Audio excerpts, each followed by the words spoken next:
तर हे सगळं समोर घडत होतं. मग एकदा तर भीमसेन जोशी आमच्या घरी राहायला आले. पावणे साधारण 3 वाजेपर्यंत पहाटे गप्पा मारत होते आणि त्यांना पुण्याला जायचं होतं, मलाही पुण्याला जायचं होतं, माझ्या आत्तेभावाला आणि मला.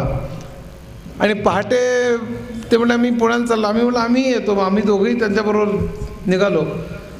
आणि भीमसेन गाडी जी भरधाव चालवतात, ते सोलापूरहून ते गाडी त्यांनी मारायला सुरुवात केली. आम्हाला म्हणजे अंगात आम्हाला घामच फुटत होता की प्रचंड वेगाने चालवणार भीमसेनजी चालवत असत.